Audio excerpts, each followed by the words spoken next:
Okay, so I have now seen CCA twice. The first time was I saw it in theaters because they were doing a special showing, and this was before I had watched Double Zeta. And the second time I watched it at the house, and that was after I'd seen Double Zeta. And I'll be perfectly honest, I didn't really like the movie the first time through. And for me, there were kind of two main reasons for that. Number one, the movie felt regressive, I guess is the best way I can say it. And like let me give some of the examples of that. Like from watching Zeta, it seemed that while Char and Amuro weren't exactly friends, they're definitely not besties with each other. It felt like they were able to move forward with everything that happened during the 1 Year War, including Lala. While there might still be a little bit of bad blood, like they're okay. And instead, once we get to CCA, Char is like, almost like, no, I can't get over her. You know, this is something that's been bothering me for years. And you can I think you make a genuine argument whether, I guess, as to how her death affected him in Zeta or not. I guess in hindsight, I can say maybe that was part of the problem in his relationship with Reccoa, is part of the reason he really wasn't able to commit or kind of move forward in that relationship, which caused all that shit to happen, is because Lala's ghost was still haunting him. But given what he says here at the end of the film about how Lala was supposed to be a mother to him and not romantic, and then he's also in this relationship, whether it's kind of genuine or not, with Nanai, it also kind of gets to the, no, maybe these aren't necessarily connected, but he's still, like, obsessed with her and has to have his final battle with Amuro. And a lot of that, again, kind of seems to stem from the Lala thing, and I thought we moved past this. Why are we still on this? And I don't know, I guess in its own way, I didn't really plan on talking about grief. I don't think I'm gonna get super deep into it. But, I mean, that is how grief can work. Where you think you're okay for a while, but, you know, something happens and you kind of fall right back into it. Or you can just have, you know, moments where you're good or days where you're good, and maybe the idea is like Char was so focused on taking care of the Titans, he wasn't really able to focus on his grief, and that's kind of why he was okay with Amuro. But now that all of that's done, it's like, okay, cool, now I can go and do the shit that I want to do, which is I'm gonna fuck the earth by ramming an asteroid into it. I don't know, maybe there is an argument for that. But at least to me, especially the first time through, I really felt like, what the fuck are we doing? Like, I understand why a lot of the cast of Zeta isn't in this movie, because, you know, most of them aren't alive anymore. But why are we back to Char and Amuro? Like, wasn't there a whole double Zeta that happened? From what my friends are telling me, I didn't need to watch it to watch this movie, so none of them are here. And yeah, after watching Double Zeta, like, yeah, no one's fucking here. What the hell? Or, especially after the end of Double Zeta, where it seems like Camille has healed. Where is Camille? Now, you can definitely argue that after what happened in Zeta, especially the ending, Camille would want no part in war. Camille kind of never wanted a part in war in general. That's fair. I understand that. I'm not going to argue that. But at the same time, and I'll talk more about Char's relationship with Camille here in a sec, because I think it's really important, is how close he and Char were throughout Zeta. They were, I don't know if I'd say, like, they were, like, brothers. I don't know if I'd quite go that far, but it almost at times feels like a big brother, little brother dynamic. And yeah, they were definitely partners, and Camille oftentimes felt like this was Char's protege. And not in, like, a Palpatine way, like, I'm gonna try to bring you over to my side, like, this is how I see the world. Sometimes you gotta ram asteroids into the Earth. But it really felt like Char was trying to pass the torch to the next generation. And I don't think Camille would have sided with Char in this conflict. The exact opposite. I think he would have fought against him. And I think there's the part of me that's just like, with how close they were in Zeta, I would have really liked to see that. And the fact that that relationship is not brought up in the movie at all, but instead it's just focusing on Char's rivalry with Amuro and his lost Lenore and Lawa. That again, throughout Zeta, felt like we kind of moved past this. The way watching CCA often felt, again, especially the first time through, is you kind of only have to watch 79.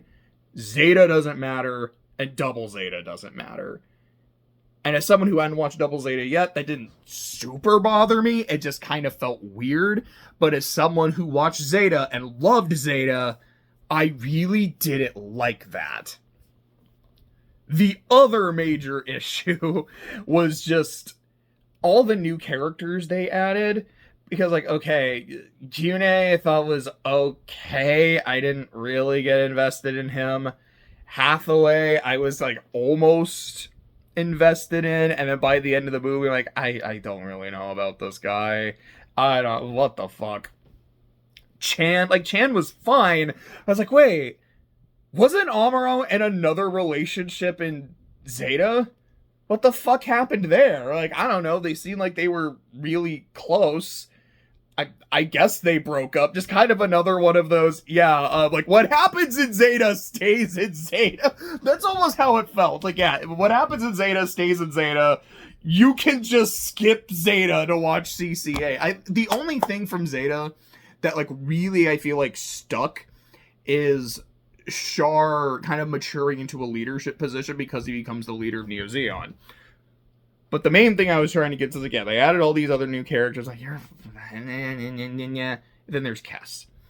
I'm not super sure how to pronounce her name. I've heard it Kess, Quess, I think I maybe heard Chess, too. I'm just gonna say Kess. If it's wrong, my bad. You can make an argument that Kess is actually the main character of the movie. I genuinely don't think you can make a good faith effort that Amuro is the main character. Like, it's Char and then Kess. And you can maybe argue it's Kess above Char, just with how much screen time she has, how much presence she has throughout the film. And I just found her super obnoxious. I found this character really annoying. I was just like, get her off the screen. I want to deal with the other stuff, because again, the other stuff just felt weird. But, and this is really important, like I said, I saw the film twice. And I liked it a lot more the second time around. I think watching Double Zeta, part of it was watching Double Zeta, because no, you don't need to watch Double Zeta to have context for anything that happens in this film, I guess aside from the absence of Hamon Karn, which I don't even think is even brought up in the movie. It's just like, oh, but while watching, I was like, okay, we're dealing with Neo Zeon and she's not here. I'm assuming she either died or is in prison following the events of Double Zeta. But aside from that, you don't need to watch anything. But watching Double Zeta really hammered, like, for me, what it means to be a new type. And yes, you get that in the original show. Yes, you definitely get that in Zeta. But just kind of not just the oversensitivity, but also the instability. That was the other word I wanted. The hypersensitivity and the instability that often comes with being a new type. Sometimes natural new types can be like that. Cyber new types often are. And with that frame of mind, I enjoyed the new characters, particularly Kess, a lot more the second time through. And from just kind of sitting, thinking about the movie, thinking about what happened in Zeta, and how it didn't necessarily just stay in Zeta, and talking to some of my friends about it, kind of like immediately after the first time I saw it, I was like, okay, maybe there's more to this movie than I thought. Maybe it works better. I'm gonna watch it again before I, like, really make my decision on it, especially after I watch Double Zeta. And while there's still some things I'm not crazy about, again, the real focus on, like, the Char and Amuro thing, like, I don't hate it, but it does kind of, to me, feel like we've taken some steps back. But I think there's some reasons for it. So now, with that long fucking 10-minute preamble. My bad. This video might be a lot longer than I thought it was going to be. Let me go into, like, more in depth, I guess, with CCA. So the first thing I really want to talk about is really just Char's relationship with Camille. And some of this I already kind of hit on, so my bad. But I think Char's friendship with Camille and their partnership is one of the keys to his motivation. And like I said, they were buddies. It was his protege. You know, like Amaron Char. It's like, yeah, they once or twice, like, they teamed up to fight against the Titans, but Camille was Char's partner throughout the entire Grips conflict. And throughout Zeta, you do see Char growing and maturing as a leader. And again, that's definitely something that you see in this film as well. And the vibe I got from that maturation is Char is someone who understands fighting is something you have to do. Like, if the other side is, you know, like the Titans and committing war crimes and shit, you can't sit idly by. You have to fight back. And as much as he has tried to run away from his problems, run away from his identity and his relationships, he has to step up and do what he needs to do as, like, the son of Zeon Daikun. Which I guess you could definitely argue is, like, you know, in that case, we have to abandon the Earth. But he also really seemed to believe in the next generation. And to me, Camille was kind of the embodiment of that. And again, a lot of that was due to the relationship they had and the fact that it wasn't just Char was growing on his own. A lot of that was, like, from Camille as well. From teaching Camille, he was able to grow. And I love that scene. It's somewhere on Earth. I don't remember exactly when in Zeta it happens, but when it's after they meet Kai and then they run into Kobayashi.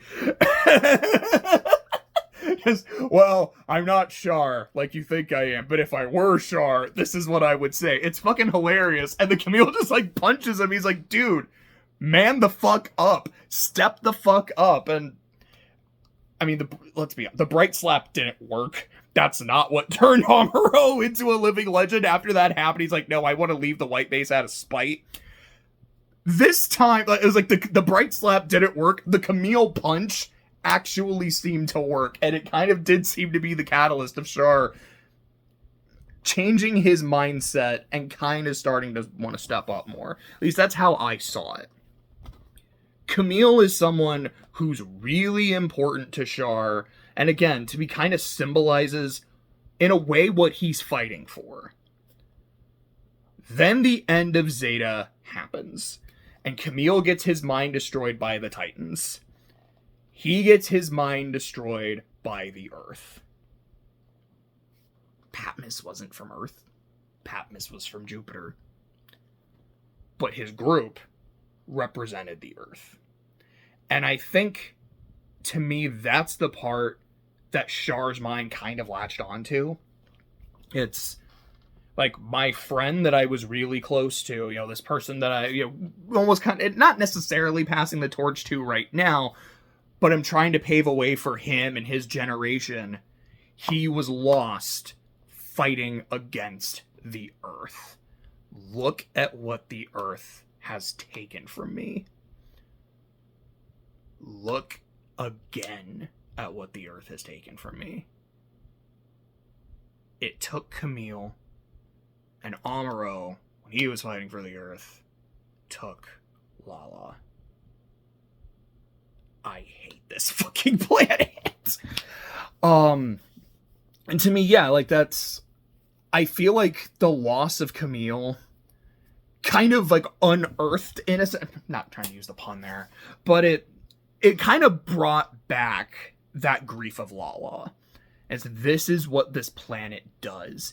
It just takes from me, and it takes from my family. And like I was kind of saying earlier, to me, part of the great tragedy is Camille would not be okay with what Char does in this movie. Like, you watch Double Zeta, and you see what happens. I think it was in Dublin, is where when the colony drop happens. And you see just how Camille is reacting to it. Like, how violently and viscerally this is affecting him. And how, even though his brain still isn't quite there and not quite healed, he still is like, I need to do something. I need to fight. I need to stop this. And he can't. He's literally powerless to do so. Which again kind of gets to the, you can make an argument that Camille, after what happened in Zeta, is like, I want no part in war. He just wants to retire somewhere with Fa Yuri and live the rest of his life. And I hope he does, and I hope they are very happy. Camille could not sit idly by while Char is doing anything he's doing in CCA. And again, for me personally, I'm like, I would love to see that. I don't dislike Amuro, I really don't. But I'm like, man, I would much rather see Camille and Char talking about this than Char and Amuro. Sorry, now I'm just kind of looking through my notes. Oh, sorry. That was the other thing I wanted to say. Just kind of before I move on to the next topic, which is really getting into Char and Amuro, is, as I was just saying, this is not something Camille would be okay with. And I think Char knows that. Like, to me, the way I can really reconcile Char in this film, because the way I felt after Zeta and then jumping into CCA is, this does not feel like the same character. After all the shit the Titans did, and after all of their war crimes, and I don't want to say that, like, Char's, like, blameless or his hands were bloodless. Like, it's fucking Char Aznable. But would he really do the same shit? It feels like a jump.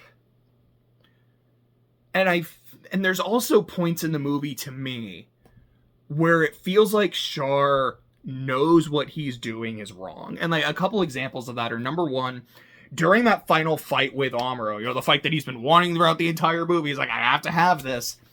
And they're sword fighting, and Char's sword dies first. I don't remember exactly how he said it. Did I write it down?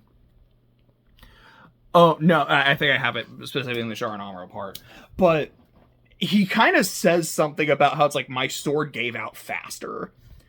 And that really stuck out to me the second time through, because it almost in a way is like, my fighting spirit gave out before Amuro's did.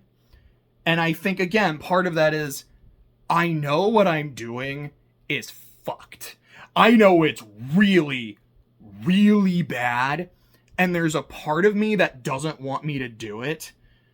And I think it's more than just a conscience. I'll kind of talk about, let me just go ahead and talk through it.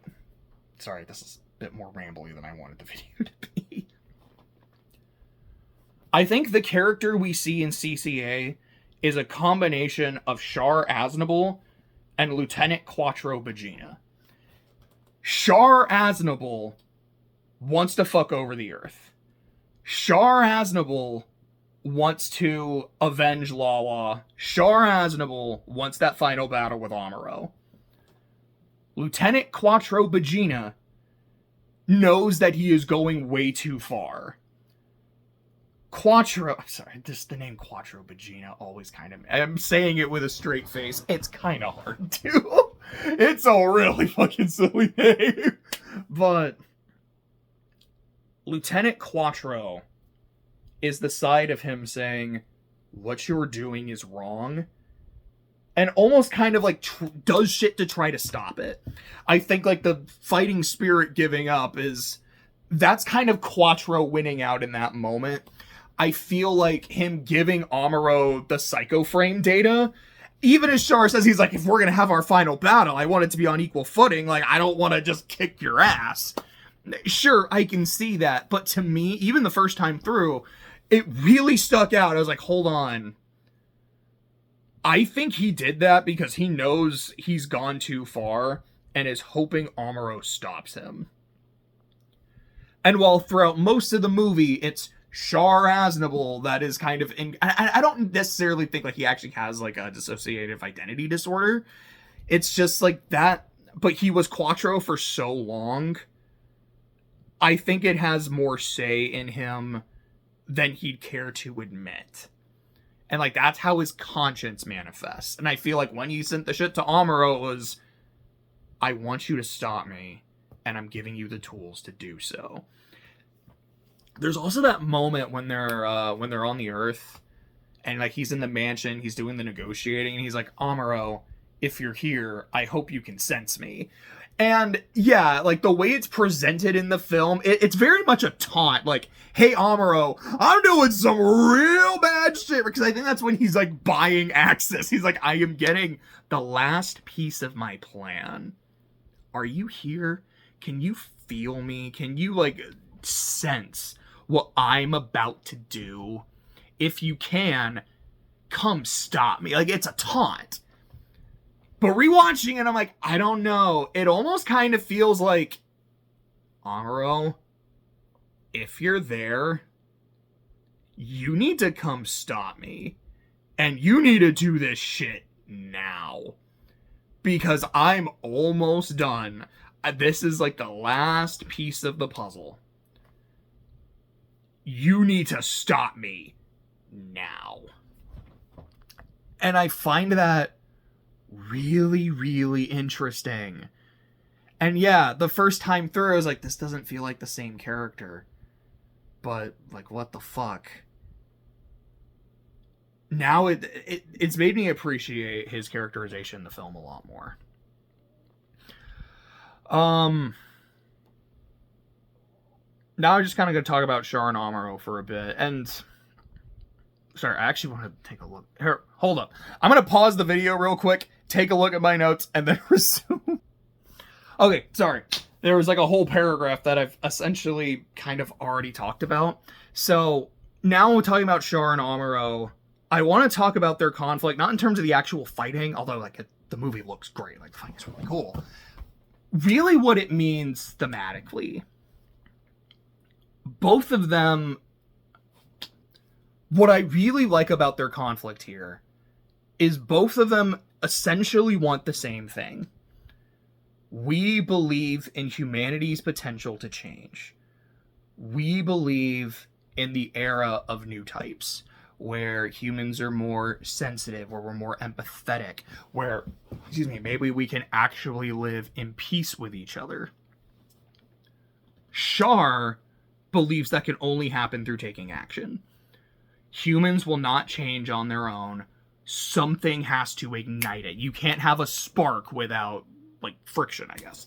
It's like, I have to create that. Amuro believes in compassion. He believes that, no, people can change on their own. Yeah, it'll take time. I'm not going to see it in my lifetime. But unlike you, I'm willing to wait. Char is someone who has had to fight and kill and take action his entire life to get to where he is. Amuro, I don't want to say that Amuro didn't. He fought in the 1-year war, and, like, he was on the front lines. Like, he did a lot. But Char's is a story that has always been forged in conflict. Amuro's, I don't know how I want to say it. I think it's because of, like, before the 1-year war, Amuro's was a life about peace. And even after the war, like we see in Zeta, I mean, even then, like, he's still fighting, but he's not, but then he gets back in the fight. What did I actually write? Okay, sorry. I actually had to check, like, did I make a point here? Essentially what I was saying is, Char's is a life that's always been about conflict. Amuro has seen his fair share of conflict. He has endured his fair share of conflict. But he does still, like, it's his conflict has made him believe in peace. Char's conflict has made him believe that it is the only way to move forward. Thank you. I was able to make my point. And when I get to the ending of the film, I feel like Amuro is the one who's proven to be in the right. What I love about the ending is after Char loses, this fighting spirit gave out. Shout out to my boy Lieutenant Quattro Bugino. And Amuro is trying to stop Axis from falling and hitting the Earth. And Char's army just starts helping. That might be my favorite moment in the movie.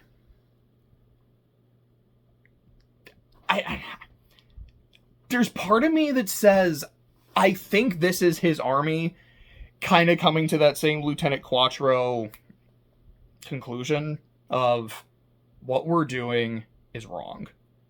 What we've been doing is super fucked. The war's done. The battle's done. Let's make sure, like, if we've already lost, let's not fuck anything up further.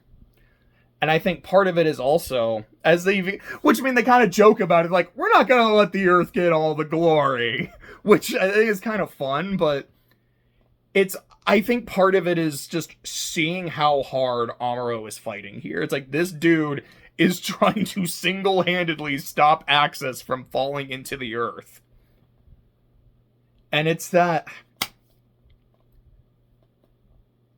everything I love about Gurren Lagann in this one scene. And it's not even that, like, super crazy or over the top, though. But it is just that indomitable human spirit. And how contagious that is. When you see someone giving their all for just an unabashedly good purpose, you kind of want to help them. And it is showing, it's like, yes, like, conflict happened. But it wasn't Char one. I guess in a sense you could say both of them are kind of proven right. But I feel like it really emphasizes it's Amuro's compassion and desire to fight to protect people that inspires others to save the Earth. And I really like that. So I'm going to talk about Kess for a bit. What I find really interesting about Kess is, to me, she's kind of Lala, but done in reverse, where she started with Amuro, fell for Char, and how Char sees Lala as a mother, she kind of sees Char as a replacement father, which some of the movie doesn't really go into. It seems that it's more of a romantic leaning, but watching the movie, again, especially the second time, it feels like she sees Char as a father figure. She and her father don't seem to be particularly close, because he's really busy, doesn't have a lot of time for her, but he's this very important official. I don't remember exactly what his position is, but, like, he's a government guy. Char is a government guy. Like, he's the leader of Neo Zeon. There's this one scene, I think it's when they're on the, like, space shuttle going up to the, what was the name of the ship?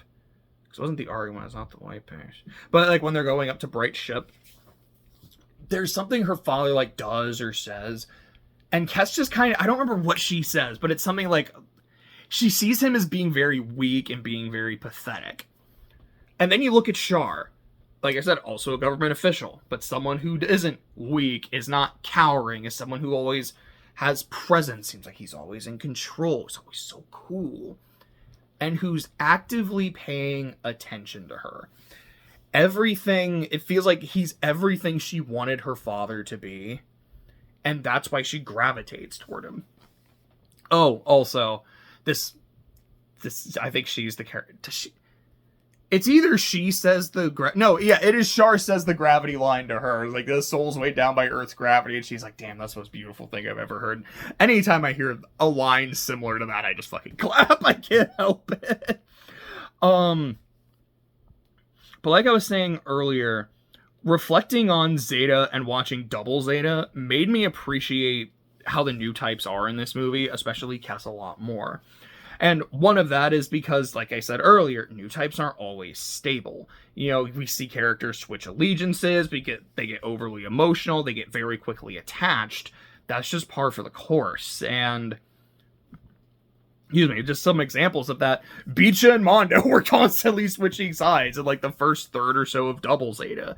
You've got Sarah, Kotz, Camille, Four, characters who, not that Camille is constantly switching sides, but characters who aren't always stable, characters who have issues with attachment. I wrote this before I watched Unicorn, and, like, the first episode of Unicorn, Banazher, my boy Banazher Link's all-time name, Banazher has known Audrey for like 2 hours. It's like, I love you and I would do anything for you. Just tell me that you need me and I will do anything. I don't need you. Like, damn! Like, I have my notes for Unicorn. I'm probably not going to record that today. I cannot wait to talk about Unicorn. I loved it. But, back to this. So, number one's like, yeah, she's a new type. And I was talking to Jose about this the other day. And I was like, to me, very often in Gundam, when a character just acts weird, like they're very overly emotional or like they make poor decisions, very often I can just chalk it up to being a new type. And he's like, I don't know, like it feels like an excuse for lazy writing or bad writing. Like, that's not untrue, but I feel like new types, again, like they're different people, but they can feel very consistent in those, like, that's weird. I don't know if human beings like necessarily act like that, which is arguably kind of the point. It's weird, but it kind of works. But in addition to that, Kess is also a product of her environment. You know, like I said, that Camille had his supporters. He had Quattro, he had Emma, Bright, Henkin, people that looked after him, people that were, you know, trying to make him a better person. Those relationships weren't always perfect, but there was genuine respect for him, and there was genuine growth generally on both sides. And the double Zeta crew had each other, and they were a pretty tight-knit group. They would fight with each other. Like I said, Peach and Mondo were pieces of shit for the first third. But they were able to be there for each other, and they also had Bright, steady hand as leadership. Kess doesn't have that. She's a kid who doesn't have a mom. Her stepmom does not seem to like her at all, and her father is too busy to pay attention to her. Her new type powers give her this very quick connection to Amuro because that's what she's looking for. She feels like she is looking for a father figure, someone to look after her and pay attention to her. But Amuro is too busy. He's not like mean or super dismissive, but he's like, no, I kind of got shit to do. Like, I'm sorry. Char, on the other hand, is like, hey, might as well, like, she seems like she's a powerful new type. She could be like a political hostage. Maybe she can be a pilot. I don't know. I'll kind of take anything. And he's able to give her exactly what she's been looking for. Oh, excuse me. The love triangle between Kess, Hathaway, and Gyune. I was watching it the second. I was like, this feels like a less comedic version of like Judao, L, and Rue. It's, I don't know. Like, I kind of had a good time with it a lot more the second time through. Let's see. The real tragedy for me when it comes to Kess is that while her father had his flaws, he did seem to genuinely care about her, while his replacement in her eyes, which being Char, ultimately really didn't.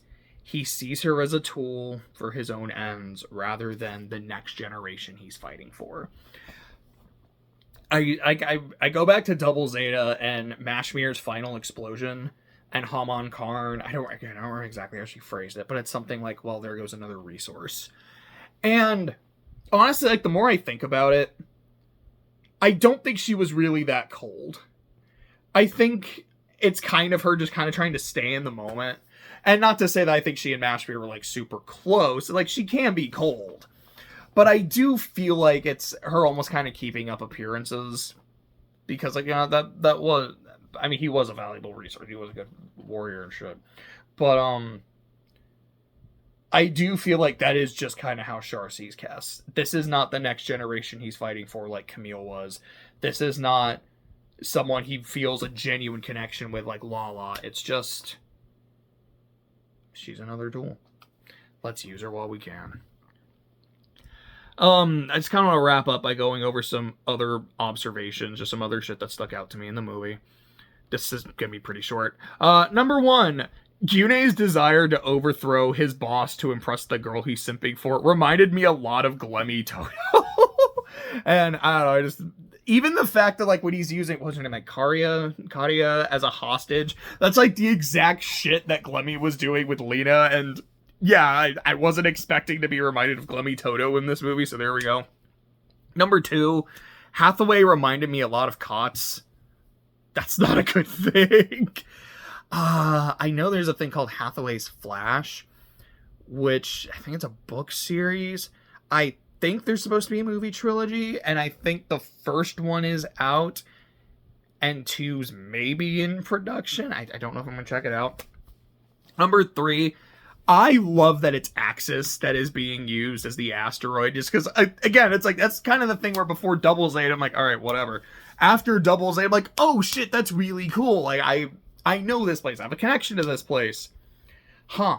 He's gonna use the previous Neo-Zeon colony as the thing to destroy the Earth and really trigger the reign of Neo-Zeon. That's kind of fitting. I kind of fuck with that.